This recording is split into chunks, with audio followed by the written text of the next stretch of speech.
If you've been waiting for us to go back to a full-on Queen track, well, you've had staying power, my friend. Staying power next on Crown Jewels.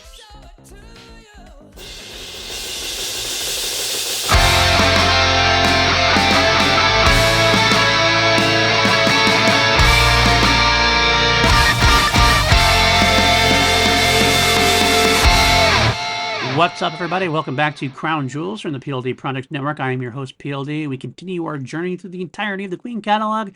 We are finished with Roger Taylor's first solo album, Fun in Space, which means we are back to a proper Queen album and song. This time, probably the most divisive album in the band's history. Of course, I'm talking about Hot Space from 1982. The band decided to go full-on funk and dancey for this album, although that's a little overstated, as we'll eventually find out when we go through the tracks. But definitely was influenced by Another One Bites the Dust, keeping so big, and their journey out into the Montreux lifestyle, the Munich lifestyle, I should say, and the clubs around the area. Wanted to get into that dancey kind of feel, and we're gonna first visit the very first track on the album, "Staying Power," and that's right where this album is heading towards. This is a funky, dancey type song. Let's get into it. "Staying Power," written by Freddie Mercury, does feature Freddie on lead and backing vocals, synthesizer, drum machine, synth bass, Brian on guitar, John Deacon on rhythm guitar, not bass, Roger on electronic drums, and Eric Martin on horn section. I read that off first because I wanted you to hear all of that. Synthesizer, drum machine, and synth bass. That's what Freddie did. John Deacon on rhythm guitar, Roger on electronic drums. Yes, this is the band going full-on technology, full-on studio. For a band that once said no synthesizers and was proud of it, the band decided to go almost completely the opposite direction. And I will say right off the top of my head, right off the top of the bat here, this is not my favorite album. This is definitely one of my lesser of Queen albums, and mainly because the band doesn't really play like a band on most of it. John doesn't play a lot of bass. Roger plays a lot of electronic instruments. They kind of go through the motions of like building a track out. It just feels very cold. For an album called Hot Space, it feels very cold and distant. It's not the funk side of things. I think Queen could do funk pretty well overall. They've done that in person. They've done that in Another One Bites the Dust. They've done that live. However, it's just the way they tackle this. And I don't know if they were being, I don't know, I don't say lazy is the right word, because I just feel like they were a little uninspired, and I think they got a little bit too into the partying style at this point, too much into the clubs, and they kind of wanted to do more of clubbing than actually performing and recording. And definitely Another One Bites the Dust being so big, the band was like, okay, we'll do something like that. I definitely think this is definitely more of a Freddie push than anybody else. John definitely was more into it, although you would think he would be more into it, but at the end of the day, he ended up not liking this album like many others did. Brian actually defends it most of all, to be completely honest, but it was interesting enough considering Brian is the heavy metal aficionado of the group.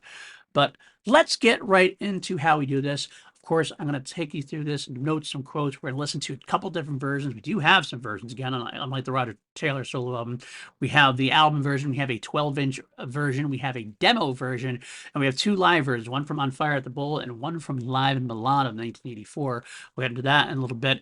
But we're going to have some notes and quotes, like I said, and we're going to listen to the tracks, the different tracks, and we'll grade them, we'll rate them, and we'll see if any of them fall into my top 10 Queen-related tracks of all time, after we figure out which is the best version to slide into our ultimate playlist. How are we going to do that? Well, you're going to look in the notes below, and you're going to see a Google Doc. On that Google Doc is all the links to the different versions of the song. When I tell you to, you're going to pause me, you're going to go down, you're going to listen to whatever version it is, come back, and then we'll talk about it. Let's get right into it. All right? First, we're going to talk about the album version. And right off the bat, you heard me say the name Arif Martin, and I kind of glanced over it without talking about it. I just said that he did the horn section, or the hot and spacey horn section. Who is he? He was a music producer, worked with a bunch of different artists, many different styles over the years. He's worked with Melissa Manchester, John Prine, the Bee Gees, Hall & Oates, Aretha Franklin, Dionne Warwick, Roberta Flack, Bette Midler, Michael Crawford, Carly Simon, Ringo Starr, a bunch of other people, even Nora Jones. He's done a lot of work. He's a Grammy Award winner, and he's got 18 nominations. It's all from his wiki page. He did a lot of stuff. So Queen basically handed off the track, Queen and producer Mac handed off the track to him to give this kind of horn flavor stuff to the track. And honestly, it's fine. Freddie and Mac were reportedly not exactly satisfied with this. They tinkered with it a little bit more to make it work. But it kind of feels like the rest of it does. It's like just it feels like a faker version of funk. That's what this whole album kind of feels that way sometimes. When we get to the live versions, you'll hear me praise this a little bit more. This is a song that was played live through 1982, their Hot Space tour, and was played a few dates on the Works tour, which is why we have that alternate live version from 1984. But then, like most of this Hot Space material, it was dumped and it disappeared. So I don't know. It was released as a single in Japan. I'm not sure of the charting there. I don't think it did extremely well, but it is what it is. But without further ado, why don't we listen to the album version? So pause me, click on that, come back for more.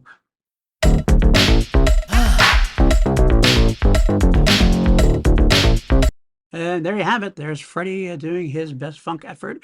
I will say he is so good at vocals that he can almost make this work for me, despite the coldness of the instruments.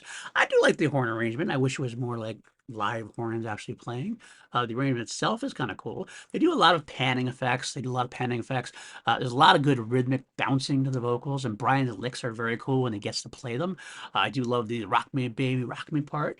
There's a lot of panning of effects and sounds. There's some cool, I like to say, near dissonant harmonies that Freddie uses throughout, which is kind of cool. They got that great moment at the head, and that's really cool. I love that vocal activity from Freddie. But really, the song is kind of let down, honestly, by the keyboard, bass, and electronic drums. It's just, you're going to hear me say this over and over again throughout this album. It just seems like that's what let it down. And you're going to hear a stark difference when we play the live versions of these tracks, where they have to play the band, they have to play live and play together as a unit. So it's a good song. It's fine. It's just not what I expect from Queen at this point. It's not even the style of music. I want to make that clear. It's not the genre. I wouldn't mind seeing a full-on real funk album from Queen, but really, this is just kind of like almost a half-hearted attempt. It feels like it's below them. It's beneath them to do it this way. The live, just recording the live version, that could have been something else. That could have been something else. But I will say also, by the time we get through these tracks, it's called the dance album, but really it's only the first half of the album that's really kind of dancey. They get into some typical Queen arrangements towards the end. So, like Freddie would say himself, it's only a bloody record, so let's not get too off the top. All right, let's get on to the next one. This is the 12-inch version. This was an extended version of Staying Power that was mixed by Boston remixer DJ John Luongo, who I also talked about once because he remixed Liar from the first album back on the Hollywood Records Queen release. This is a little bit different. So let's listen to this version and then we will go from there.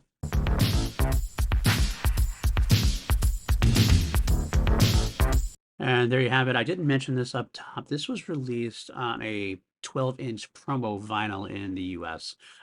Basically, it was for the radios and everything else. It wasn't a single, but it was a promo vinyl. This is something that the band started doing more and more of. You get these 12-inch extended versions. And the extended versions, sometimes they're kind of hit or miss in general, because a lot of times they just kind of like take instrumental sections, add a little bit more to it. It kind of just becomes a longer version of the same song.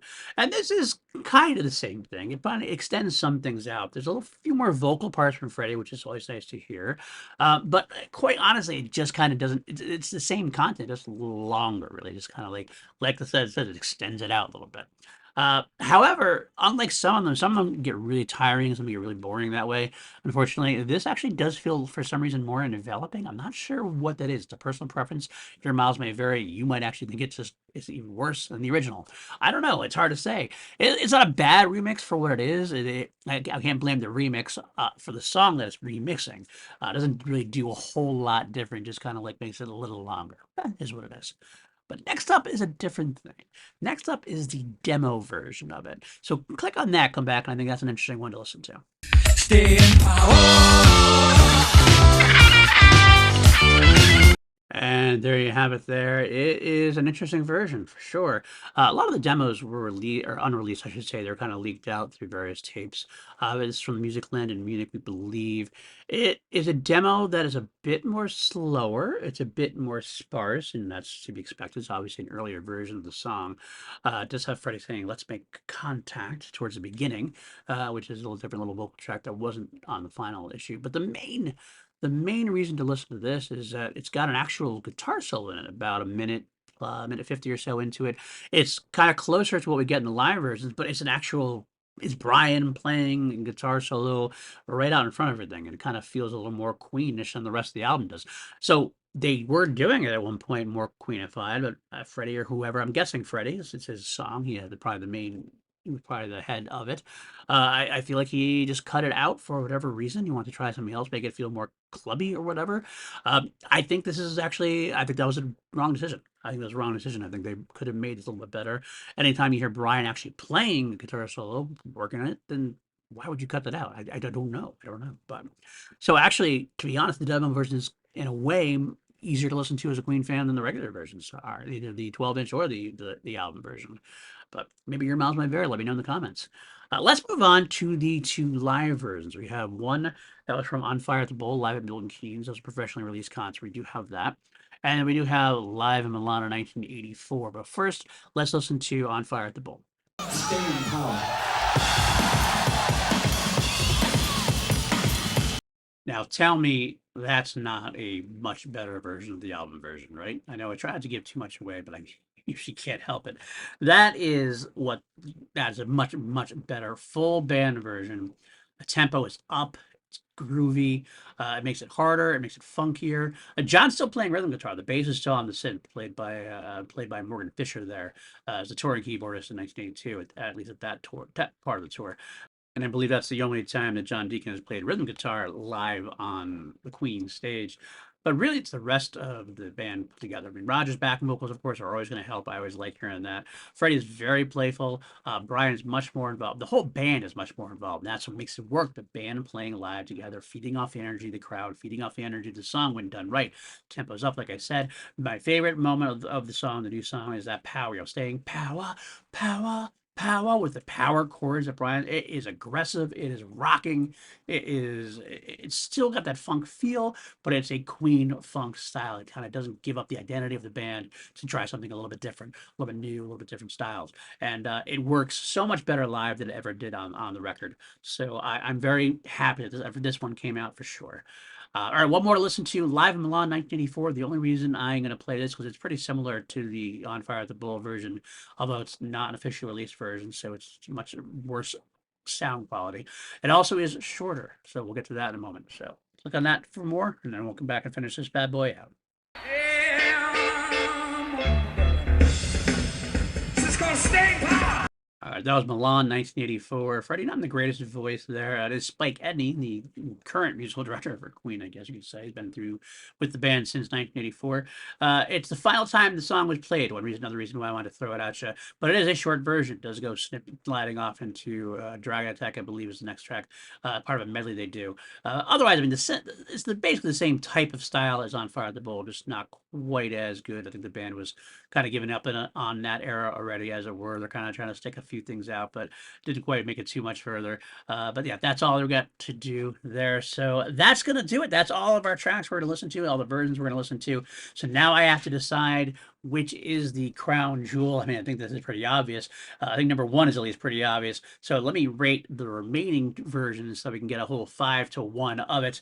Out of the 5 tracks we listened to, the fifth and last version I would put on there is actually Live in Milan 1984. Again, more because of the sound quality, and it's not a full song. So if we're talking about what's the crown jewel, the best version of the track to listen to, this is the definitive version of the song. I'm not going to put on a 2-minute version that kind of slumps it up, even if some of you might like that. Some of you might want to get in and get out on this one. It's going to go on the ultimate mix, though. It's not going to be this 2-minute version, especially with that quality. So I'll leave that number 5. Number 4, this is where I put the album version. That it's just a lot where the album version, which is usually Queen has a great live version performances, but they usually are so great in the studio as well. They usually have those like well-crafted tracks.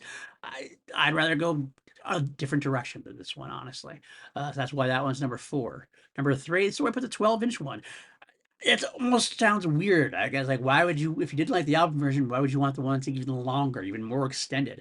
Honestly, I don't know, but I do feel maybe it's because I haven't heard it as much as the album version. Obviously, I've heard all the album tracks many times. It's like the lesser single mixes that I haven't listened to as much. But there is something not magical is the wrong word because it's not magical, but there's something that makes that a little bit more enveloping, a little more in getting into it. So I'll give the 12-inch just the slight nod over the album version. But still number 3.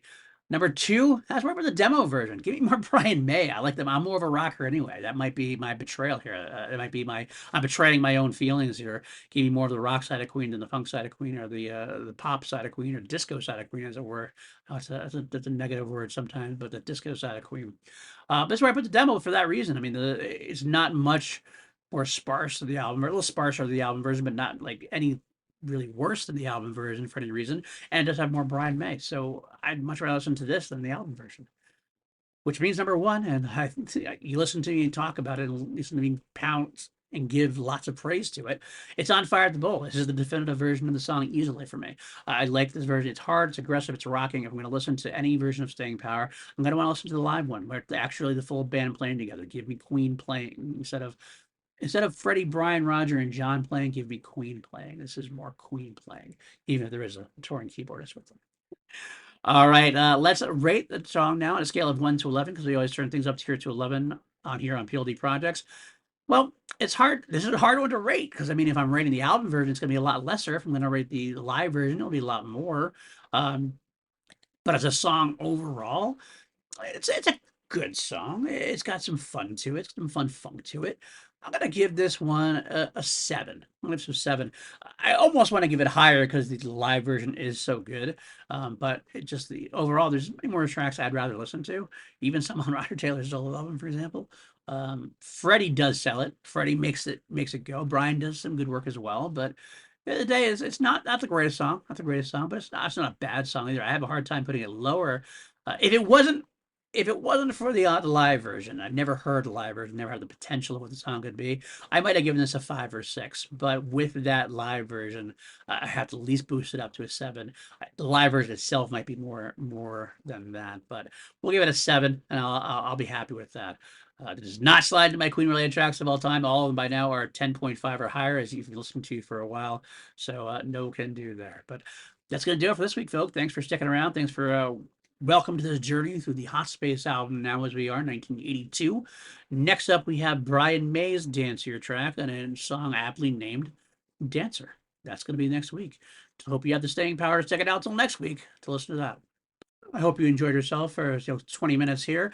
If you did, hit that like, hit the subscribe, leave some comments. Let me know what you think. Let me know what your favorite version of the track is. Maybe you don't like any version of the track. That's ultimately fair as well.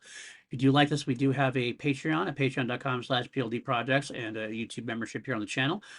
Join today and you get early versions of this podcast. I usually record these a little bit in bulk, usually a couple weeks ahead. You'll get them a couple weeks early if you want to. If you can't help that way, I understand completely. It's okay. I do have some other movie stuff and TV stuff on my other channel. This is my sister channel, I call it. But if you can't help, I totally understand. Like, subscribe, share. Help me out fighting that evil Al Gore rhythm.